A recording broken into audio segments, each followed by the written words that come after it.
Champions League qualification with Brentford, Europa League winners of Roma, 0.31 conceded, some of the best counter-attack in football you were ever going to see. This is how I made this insane FM23 underdog tactic. I do want to quickly thank all of the names coming down the screen right now. These are going to be all new or existing Patreon members. Patreon is a great way to support your favourite creators, and you also get early access to these tactics, access to the videos early, access to all 3 of the tactical files, priority in your tactic and rebuild requests, one-on-one tactic help, and much more. You can check that out in the description. So I'm going to get right into it today, and we are actually going to talk about how we made the underdog of dreams. Now, this has been highly requested by you guys to make a tactic that can perform with pretty much all underdog teams. So on this occasion, in this video, we are going to be testing with these 6 teams, which all are, majority of them underdogs. Obviously, Slavia Prague are a very dominant team in their division. But as you can see, majority of the teams are all going to be underdog teams. So the way I sort of prioritised making this tactic was to obviously go with a 5 at the back system. And that is because with this system, the 5 at the back, you can really sort of cement the back line. You don't have to overcommit too many players. But also, it's about making sure, especially this midfield area here, that you have simply got enough players to go forward and create chances, because otherwise essentially what you have is a formation that defends really well but no creative outlet. And when I think about this, one of the key problems with most 5 at the back tactics is going to be these 2 midfield players here, or 3 if you wish to include this player here, this triangle here. Now, what happens with a lot of tactics like this, they do end up being really too defensive from the get-go. You don't create chances, and your team basically just becomes a team that sits behind the ball, pretty much sits behind the ball and does absolutely nothing. So we had to do a lot of thinking in these positions exactly. But to go over the back line, we are going to talk about that very briefly. So obviously the goalkeeper, I don't want him to be rushing out. It's an underdog tactic. I want him to be quite disciplined, to be honest with you. So he is going to be a goalkeeper on defend on the absolute default. We then went with wide centre backs because obviously the wing backs are going to be getting up the field, providing that width, because that is exactly what you want to be seeing in a sort of 5 at the back system, 3 at the back system, whatever you wish to say. But this is really where these roles are important. So the wide centre back is obviously going to cover the wide area, hence why we can allow the wing back to push up the field, because we have got cover in that area. And he's going to be told to be on dribble less. In the middle, I wanted one ball playing defender, just someone that can be comfortable at the back, playing the ball around, passing it to these midfield players, for example. Hence why we chose the ball playing defender over a central defender, and he is going to be on the default instructions. Next to him, we've got a wide centre back on defend, exactly the same as on the right. I don't really want all ball playing defenders that are all really expressive, because we are going to commit the fullbacks heavily. Speaking of fullbacks, we actually have a wing back, not a fullback, on the left, on support. And he is going to be told to have more direct passing, which essentially means that he's not going to be as restricted to, you know, playing it short, keeping it, you know, this is by far the opposite of a tiki-taka tactic. So the more direct passes, yes, sometimes you are going to lump it, and it, you know, it might not work all the time. But what I will say is they do get an absolute ton of assists, and having them play like this, a little bit more direct, really got the most out of this wing-back role. We also have cross more often, cross aim centre, and also stay wider. Over to the right-hand side, we do also have the exact same on the right-hand side, and this essentially is because we want to replicate exactly what's going on the left and also on the right, because we're not really trying to have different things going on, and having 2 players that obviously are exactly the same helps out massively, because you essentially have great chances being created from the left-hand side of the field and the right-hand side of the field. And I can't stress enough how important it is to actually make sure you've got wing-backs that can create, because obviously these are the ones that are going to give you pretty much all of your width. Over to the hardest part of the field, and I do genuinely believe this, because this is where either a 5 at the back works or it doesn't, and that is going to be this area here. Now, obviously, we are going to change these, because this is what I originally did go in with, and to be honest, this is where I got the most amount of improvements from tweaking the tactic a little bit to suit this style. So, on this occasion, we actually have a deep lying playmaker on support on the right-hand side, and his instructions are going to simply be on tackle harder, and also we are going to tell him to be more often on the trigger press. So that is how you get it to see close down more. I thought I would include that in the video, because I get a lot of questions on where is the close down more option. That is exactly what we have done there. And this deep lying playmaker, don't get me wrong, he does defend as well, but he is really progressive with his passes, and he links up that sort, you know, this sort of front 3 here. And the deep lying playmaker, in my opinion, is an absolute necessity in any 5 at the back underdog tactic, because he's a more direct passing player who simply gets the job done. And next to him, obviously, it's not going to be another deep line playmaker. One of my favourite roles in this game is going to be a box-to-box midfielder. And on him, we can look at the wide variety of instructions that we could possibly have for him. But we have simply gone with tackle harder because I don't really want two players closing down more because there's going to be too much aggression, too much pressure being provided in that midfield area. I don't want to tell him to always get further forwards. I don't particularly want him staying wider either because this is quite a centralised focused tactic apart from the wing backs, obviously, which do provide the small amount of width we do have in this team. And everything else I actually kept as default because I simply want him to be a player that goes up the field. Don't get me wrong, he can come up here, create chances, do what he has to do. But as importantly, he needs to come back here and defend. And that is exactly what leaving him on the default does for this team. And lastly, but definitely not least, we have this, what was a shadow striker. But to be honest, it was a little bit too attacking, in my opinion. So what we have gone with is going to be an advanced playmaker on support. And now this is up for debate. You can also have an attacker midfield player, but in my opinion, the playmaker works a little bit better. And we've simply got him on roam from position, move into channels, close down more, and tackle harder. Now this is a really important role in the team because essentially this one is going to be the player that is going to roam all around the pitch, really, moving into channels, moving into pockets of space, etc, etc. And he's going to create really good chances for the front too. So this is a must-use position, in my opinion, but you can also use an AM for some reason if you really wish to. And the last change that comes in is going to be this deep line forward on a supportive role, which the only reason we change from an attacking duty or advanced forward duty is because I figured having two players that are constantly looking for balls in behind is great, but also having one deep line forward that's a little bit more deep that is going to, hold up the ball. Obviously, we keep them on the default instructions as well, so they are going to be to hold up the ball, move into channels and things like that. Essentially, it's going to receive the ball from long kicks, hold up the ball, possibly play it to the striker or to possibly an even overlapping wing back. So having one striker that's on a supportive role that's not as goal hungry really works well with this tactic. Now, going over to the team instructions, there are going to be quite a few, as you can see. Originally, or not originally, it is going to be built around a park the bus tactical style. So it says a lot about what this tactic sort of aims to do, and it does work really well. So it is going to be a standard width, pass into space selected, overlap left, overlap right, of course, a shorter passing directness, a standard tempo, time waster set to frequently, hit early crosses because again, that is what we're trying to do. This tactic is by no means a tiki-taka based tactic. It is long ball, it's getting the ball into the box, and it is finishing the chances that you get. And it's as simple as that. And obviously, run-up defence is going to be a key part of this system as well. In transition, we have got regroup because we're not really that much of a pressing team. We've got a couple players that are going to be closing down more, but we're not really that much of an intense press style, so that is why we've opted for regroup. Slow pace down because again, right from the rip, we are quite a negative team, to be honest. This is to be used for underdogs. Now I will say, if for some reason you're in a game which you are trying to get back into, or possibly even at 0-0, you can take this off and just play as the default, but realistically, especially if you're a goal up, I would have it on. And we're going to actually take long goal kicks because we're not selected a certain area, but this means it can go out wide, it can go over the top, and we're not really looking to play out from the back at all. And out of possession, we have gone with the standard defensive line, the mid-block line of engagement, standard on the trigger press. And by the way, I would like to say, the trigger press being on standard and also obviously just how this tactic plays, this is not a tactic that is going to be strenuous on your players, so you can easily get away with playing a lot of the same players for most of the season if you've got correct training in place as well. We've got to get stuck in and also trap outside when it comes to the pressing trap. Of course, as always, we do provide free tactical variants for you guys, and this is going to be the attacking variant right now. And the real changes are going to come in from the wing backs. They are simply going to be changed to an attacking duty on both sides, because if you are chasing a game, you really need to get these wing backs pretty much acting like wingers, to be honest with you. You could even, if you wanted to, have them playing as wingers. Obviously, it would change the entire shape of this system, but if you are desperate, I would even recommend that.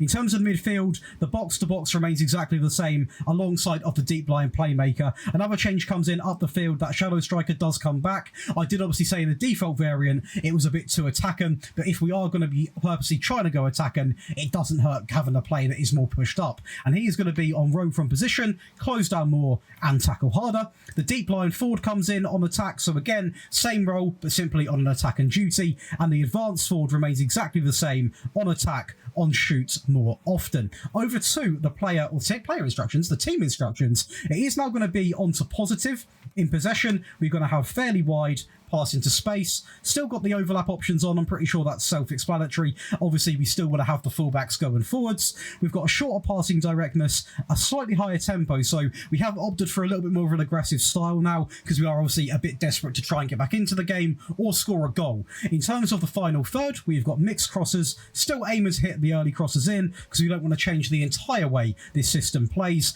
Run at defence and also be more expressive. In transition, we've got counter press, counter. These are the two biggest changes. Obviously, we are now applying a really intense pressing style, and we're also hitting directly on the counter. You can see here from this wonderful picture, the wing-backs and pretty much all of the midfield is going to get forward, including the strikers, and really cause a load of issues for the opposition to deal with.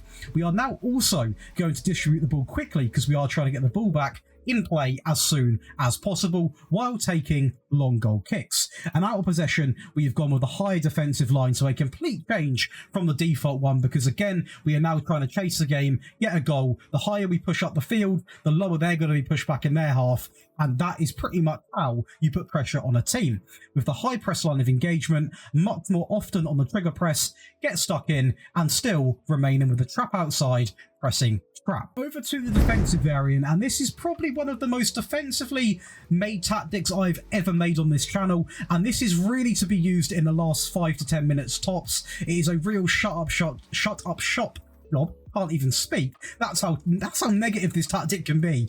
This can defend against anything, but it will put a lot of pressure on you. And again, I would not recommend going into a game like this. But if you're trying to seal out 5, 10, possibly even 15 minutes, this is what you want to switch to because it will soak up pressure and it defends incredibly well. You can see here we essentially have a back 7. In reality, that's what we have. And you can see here the first change is going to be the wing backs. They go on defend, still on the same instructions, because it doesn't really make them too attacking. Obviously, the direct passes we still want to have. We still want them crossing more often, and obviously aiming at the centre if they do get in areas to do so. So it doesn't really affect having them instructions on. We then drop both of the two midfielders back into a DM on support, on dribble less, and hold position, and tackle harder, and a volante on support, on more direct passes, close down less, not more, and also tackle harder.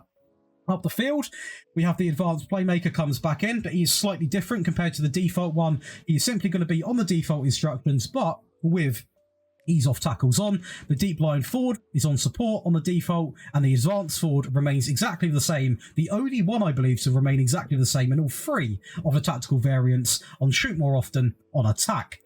In possession now, it is going to be a mentality set to cautious, a standard width, pass into space, overlap left, overlap right are still going to be on because otherwise we're not going to have any width really going forwards. And although we're not really trying to go forwards that often, we still want to create something because you need to have some type of outlet.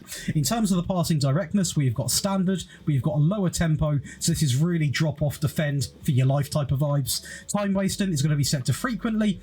In terms of the final third, still going to be hit early crosses, mixed crosses by doing that as well. Play for set pieces, this is where you can really run that clock down. And dribbling, we're going to have run at defence. In transition, we're going to have regroup. Counter is still going to be on because this is really game dependent now. So I hope you guys are watching this point in the video because I've got this on because I feel like I'm personally a manager where I like to see my team still counter and still go for a goal. But if you really don't want to do that, you want to go down the route of just defending, time wasting, and really just grinding it out, a little bit of grit in the team, you can take this off. With slow pace down, distributing over the back line because this is where you can really catch teams out, especially when you're soaking up so much pressure. Typically, a team's going to have so many players in your half. If you do get the ball, you can distribute over the back line and they are going to be in trouble. And out of possession, we're going to have the standard line, the low block line of engagement, stay on feet, again, dropping off massively with a standard press, drop off more, and trap outside. And that is going to give you 3 very, very impressive underdog tactics, but please do stick around for the results because they are absolutely mind-blowing. So not bad with Brentford as we pick up a 3rd place finish in the Premier League, gifted us Champions League football. Very good defensive record and 0.61 conceded, over a goal a game, which, to be honest, with this tactic is what you want to be doing. This is by far not a high goal scoring tactic, but as long as you're conceding under a goal, scoring pretty much double it, that's exactly what an underdog tactic is meant to do. So very good stat lines here. Very impressive season with Roma as we get a second place finish and also win the Europa League against Liverpool, picking up 1.87 goals per game, conceded of 0.87, a pass completion of 86.05, and a tackle win ratio of 74.57. So this one was actually really impressive as we scored an extra goal to what we were conceding, literally. Over to the French League with Lille, where we actually picked up a second place finish. So again, not bad at all. A team that are predicted to finish quite down the table. A fantastic result. Scoring 1.88 goals per game, a conceded rate of 0.65, over 15 shots a game, and a pass completion of 85.76. Over to Crew in Sky Bet League 2, where we actually won the division, scoring bang on 1.8 goals a game, conceded of 0.41, which is by far the best, or one of the best we have got. A very good stat line there, over 14 shots a game, and a pass completion of 83%. Slavia Prague, pretty much the only powerhouse we used in their division, where we actually not only won the league, but we also won the Slovakian Super Cup, picking up over 2 goals a game, 2.66 goals per game, a conceded of 0.31, which is by far the best stat line we have got. So this really does show how good this tactic is with a powerhouse team as well. So if you do like playing a defensive way, and also you can sort of transition it into an attacking variant as well, but this is a really solid tactic for all teams, but it is designed majorly for the underdog sides. And lastly, over to Sky Bet League 1 with Wigan, where we win the division quite comfortably with 111 points. Picking up 2.13 goals per game, a conceded of 0.35. That is now 2 teams we've conceded under 0.4 a game, which is absolutely incredible.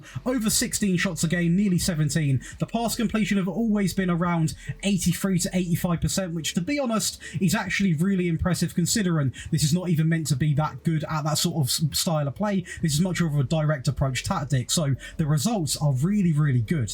Firstly, a 4-0 win against Bologna in the Serie A with Roma, as Pellegrini puts a fantastic ball in again, and you've got to see again here, Pellegrini into Abraham, back stick, and a fantastic start to the game. 2 goals inside of 41 minutes, and we actually score practically a minute after, which you've got to see now. A little bit of build-up play now, so you are seeing how that works, but then we go more direct through to Belotti, who absolutely thumps it into the bottom right-hand corner, and this tactic can really do both. Obviously, it is more meant to be a sort of direct approach, as we are going to see Dybala there finish it off. What a free kick. Over to Brentford next in a 6-0 win against newly promoted Luton Town, starting off with Ivan Toney, who probably shouldn't even be on the field, but he is in the team, so he is going to be playing with a great penalty to kick things off. We are going to see the more direct approach there as it gets played all the way over the top, slapped in the box from Toney across into Shade, who makes it 2-0 inside of 30 minutes. We go again here with Pinnock from the back, building it up slowly into Collins, into Onienka, who plays it out wide. A great overlap and run there. It's going to get fizzed in the box into Ivan Toney, and you can see pretty much how this tactic gets its goals just from that alone. Right from the back, using an overlap and run right into the middle, it gets played, and usually there's going to be an option here. It's going to happen again right now as well. The same situation in the box into Toney, and if you've got a striker that can finish with his head, it's an added bonus because you can also just put it on the floor if you haven't got a tall striker. So having a complete striker would work really, really well in this system. Another chance is going to be created from a wide area here into Toney, into the middle, and this is the perfect highlight to show you, because this game, pretty much all of the goals are going to come from wide areas, and have you noticed all of them coming from the right hand side, which isn't obviously something we specifically asked to happen, but again, a goal coming from the right hand side, it's domination. It's going to be a 5-0 win against Barnsley to finish things off with Wigan as we go 1-0 up inside of 30 minutes with a great set piece. We go again in 32 minutes, so only 3 minutes between the goals. Megnis into Sheriff, who just absolutely drives through the midfield. A great first touch from Stones, not to be confused with John Stones, and a great finish into the bottom right corner. And we're seeing all varieties of goals right now from this team as Pearce gets it through the left-hand side, into Tilt, into Sheriff, into Smith again. A little bit more of a build-up play goal, that one, which is quite nice to see as well. A thump of a finish there, no chance for the keeper, and we were actually 3-0 up inside of 40 minutes, and we go into half-time 4-0 up with a great set piece there from Smith into the box stuff. You can't really hate it. To be fair to them, they do manage to defend for most of the second half, but one more goal comes in the 85th minute as Stones is going to cut it back into McGrath, and it's a very dodgy finish, not a lot of power, but it got the job done. If you guys have enjoyed today's video, please do leave a like, drop a little subscription on the channel, hit the notification bell for more tactics. There are going to be more videos coming this week. In fact, I'm going to give you a little spoiler. I am looking up because I've got them noted down. The next video is going to be a rebuild with RB Leipzig, so definitely check that out, and I'll see you in the next one.